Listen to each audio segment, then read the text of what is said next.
Hello, English learners. Welcome back to another advanced lesson here at English Pod. My name is Marco. And I'm Erica. And today we're going to be back in the office.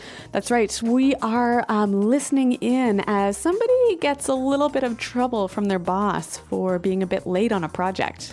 All right, so we're going to be at the office. Somebody misses a deadline. And so, well, how do you handle the situation? What can you do to explain yourself? And what language can you actually use to talk about missed deadlines and late work? All right, so let's see why this person missed the deadline and let's find out what happens.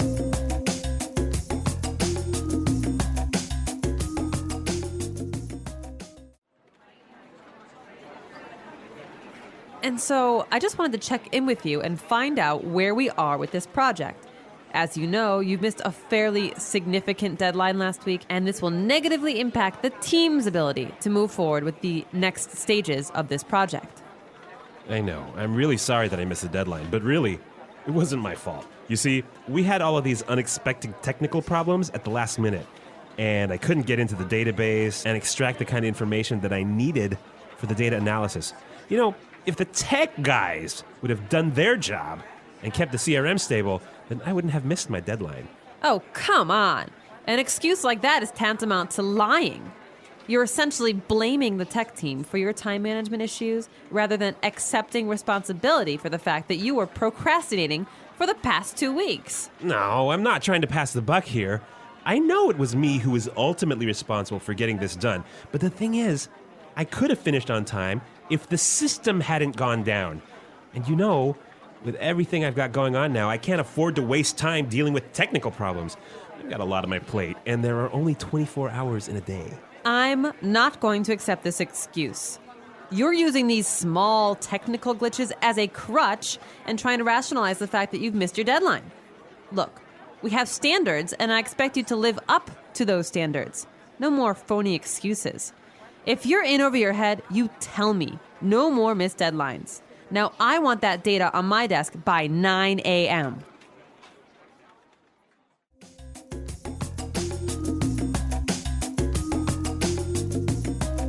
Well, it sounds like this guy isn't really accepting a lot of the responsibility for his missed deadline. Yeah, exactly. Well, apparently he's explaining that it wasn't only his fault, right? Mm-hmm. Yep. So some technical problems, but you know, he used a lot of pretty interesting language, and I think it'll help us to look at that now in Language Takeaway. Language Takeaway. All right, so on Language Takeaway today, we have 5 words, and let's start with the first one. All right, well, the boss is not really happy with the excuse that the employee was giving, and he said an excuse like that is tantamount to lying. Tantamount. Tantamount to something. Okay, so if an excuse like that is tantamount to lying, what is he trying to say here? Basically, it's the same as, or it's almost the same as. So similar to. Mm-hmm. So if I say tantamount to something else, how would I use it? You know, Marco, taking my computer without asking is tantamount to stealing. Okay, so even though I'm not actually stealing it or taking it home with me, it is almost like stealing. Yeah, and the interesting grammatical thing here is that we almost always use a gerund right after. So tantamount to verb ing. Okay, tantamount to stealing, tantamount to lying, tantamount to killing. Okay, well, on that happy note, let's go on to our next word. Now, the boss was really unhappy with the employee for procrastinating. Procrastinating. Procrastinating. So the verb is to procrastinate. Mm-hmm. And when you procrastinate, you say, oh, I'll do it later. I'll do it tomorrow. Okay, so you kind of delay things or you leave it for another day. Yep. All right, very good. So to procrastinate. Mm-hmm. A favorite verb amongst college students. I actually thought for a little while that procrastinate was to have babies. Oh, okay. It's kind of similar. Yeah. What's the word? Procreate. Procreate. See? Yeah. So for a while, I always thought that procrastinate was like having babies. Like, why are you procrastinating? And I'm like, I'm not. Well, glad you got that straight. So yes, our listeners, procrastinate is not the same as procreate. Okay. I learned that the hard way. Yes. Well, it sounds like you had a little bit of a glitch in your understanding of language, and that's our next phrase. So in the dialogue, they were talking about some glitches with the system. A glitch in the system. Okay, so a glitch. Now, this is common among computers, right? A glitch is an error. Right. So when you're talking about a glitch and you're talking about computers, it's an error, a mistake. But we also use it to talk about any unexpected problem, a small unexpected problem. Okay, so a small glitch. Yeah. There was a glitch in our plan and we arrived 10 minutes late. Or I can say this movie has a glitch in the story. So there's a small problem in the story that doesn't make sense. Exactly. All right, so the employee was blaming his lateness on these small technical glitches, but the boss didn't believe this, right? Mm-hmm. The boss said, "You're trying to rationalize the fact that you missed the deadline." Okay, to rationalize. To rationalize. So the boss is saying that he's trying to rationalize. So that means, is he trying to make sense of it? Well, this is an interesting psychological word. And when you rationalize something, you think about it or describe it, like especially some bad behavior, in a way that makes it seem better or proper or more sensible. So you're trying to convince yourself. Yeah, you're telling other people, but you're also telling yourself that it's better. Okay. Or that you're right when you're actually wrong. Yes, yeah. Okay, so he was trying to rationalize the fact that he missed the deadline. So he was trying to explain to the boss and also kind of make himself believe that it wasn't really his fault when it was. Mm-hmm. Now, because this is a little bit of a difficult concept to understand, I think we should hear some examples. Example 1. You can't rationalize your son's behavior by saying he's going through a hard time. Example 2. As much as I tried, I couldn't rationalize buying such an expensive pair of shoes. Example 3.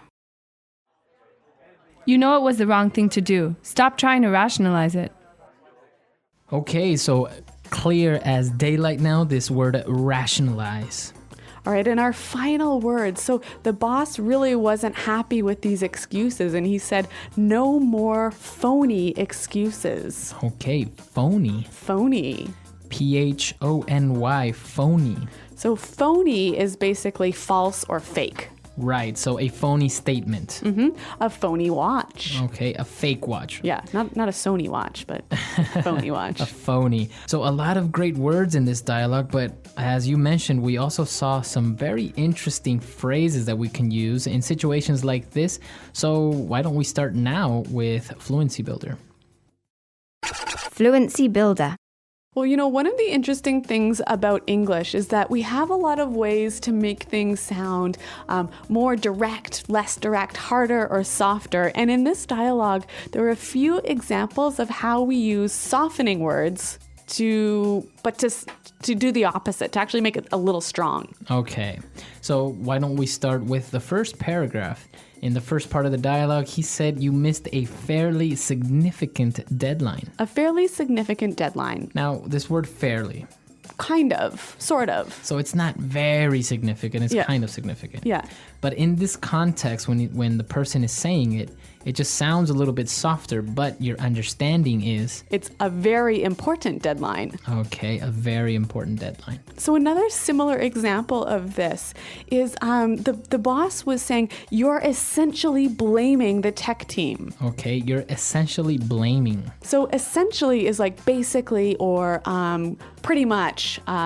So it sounds a little softer, but what he's actually really saying is, you're doing this. Right. So instead of saying you're blaming the tech team, he adds this word essentially to kind of say, well, basically you're saying it's their fault. Yeah. But the context, or you understand that it's actually very direct, and he's saying it's your fault. Yeah, so he's saying you're almost blaming the tech team, but what he means is you're blaming the tech team. Mm-hmm. Now, our third phrase is very interesting because it's kind of like a saying. That's right. So the employee says, "I'm not trying to pass the buck here." I'm not trying to pass the buck here. I'm not trying to pass the buck. Now, what's the buck? $1 bill. $1 bill. So we'll understand that he's saying, I'm not trying to blame somebody else or pass the blame on to someone else. Mm-hmm. But you can think about it like this. Like imagine he had some fake or phony money, right? And he wants to pass that on to the next person so he doesn't get in trouble. Okay. So I'm not trying to pass the buck. I'm not trying to pass the blame, put the responsibility on someone else. Very good. But you know what? You know what he really means here? What? I am trying to do this. Because he knew, he knew that it was a fake dollar bill. Yeah, right? yeah. Okay. Yeah. Now, the fourth one is interesting as well because it's kind of like a metaphor. He said, the boss said, you're using these small technical glitches as a crutch. So using something as a crutch. Now, the crutch is a... You know when you break your leg, you use those wooden or metal sticks to walk with? Okay, to help you walk. Yeah. So the boss is basically saying you're using these technical glitches as an excuse or as an aid to why you missed the deadline. Yeah, so if you think about it like this, some people might say, okay, if you walk with a crutch, then you won't succeed, right? Because whatever. So this employee is basically saying, yes, I know that I should meet deadlines, but these problems, these glitches are like my crutch that make me not succeed. Okay, so he's trying to just make excuses. So, God, Marco, that was a little bit difficult to understand. Do you think we should give a couple more examples? Yeah, I think some more examples would be very useful, so let's listen to a couple of them now. Example 1. I realized that I was using alcohol as a crutch to get through the day. Example 2. I think Bill's very capable of being successful, but he uses his disability as a crutch. Example 3. Stop using your weight as a crutch. Just because you're a bit fat doesn't mean you can't get a great job. All right, so a lot of great phrases, great words, and well, I think it's time for us to listen to this dialogue for the last time, and then we'll come back and talk about this aspect of meeting deadlines.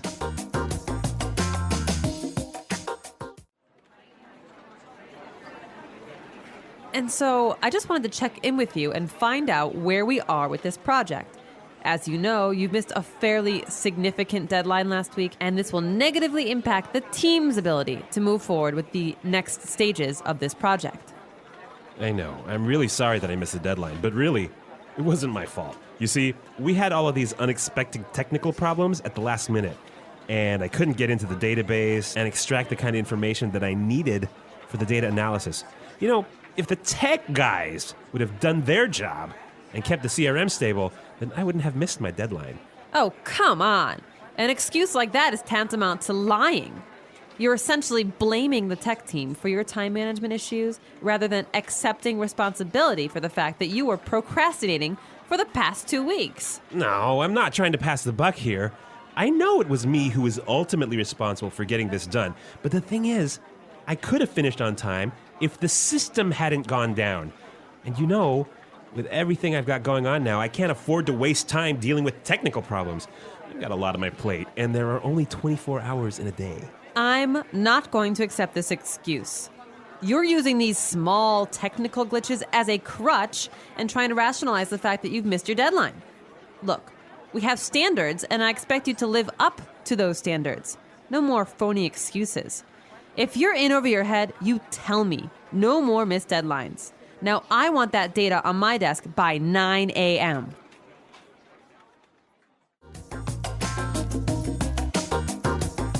This employee got in a lot of trouble for missing his deadline. Exactly. I think it's a very important aspect of not only Western culture, but also in general, assuming guilt when it's your fault. Yeah. In this case, we saw that the employee didn't really want to accept the fact that it was his fault. Yeah, he didn't say, yeah, I know it was me, I'm sorry, and this is my plan to fix it.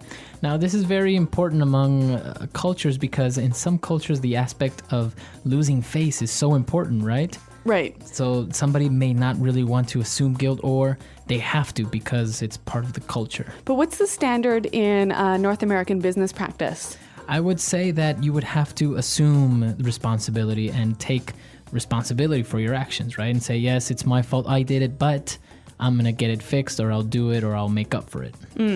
So some good business tips here today in this lesson. Now, remember, if you have any questions about the language or want to tell us a little bit about how you assume responsibility in your culture, visit our website at englishpod.com. Right, we're always there to help you out, and until next time. Thanks for listening, and goodbye.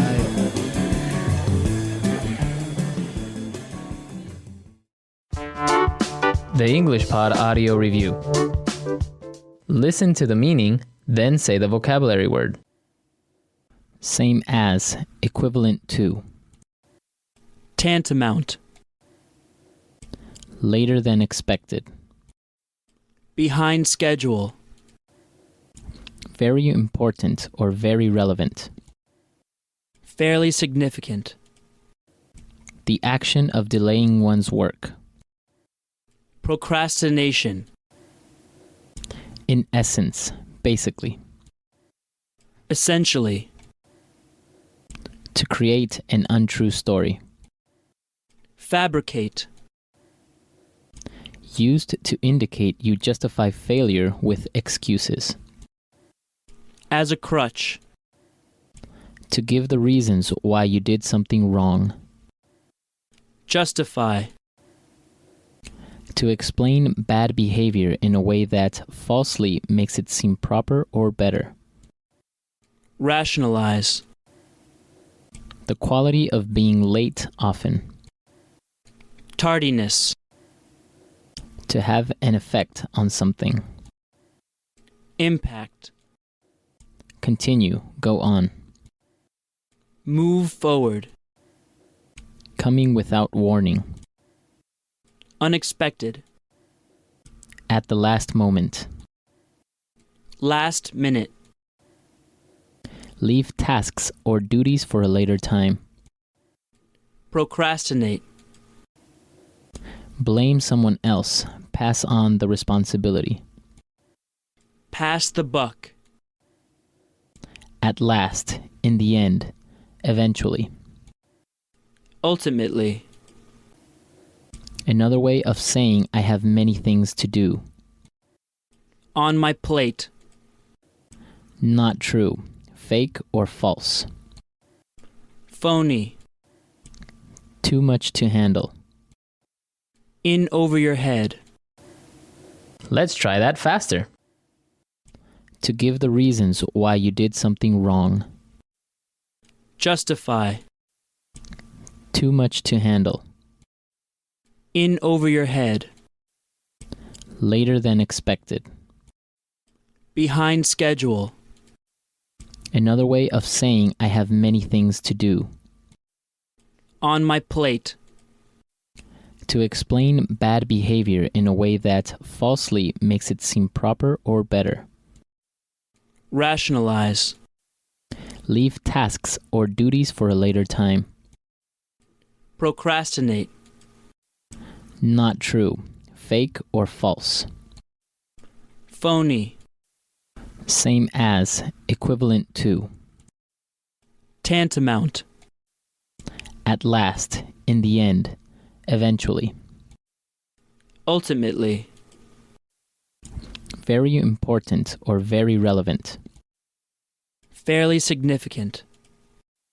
The action of delaying one's work. Procrastination. At the last moment. Last minute. To have an effect on something. Impact. In essence, basically. Essentially.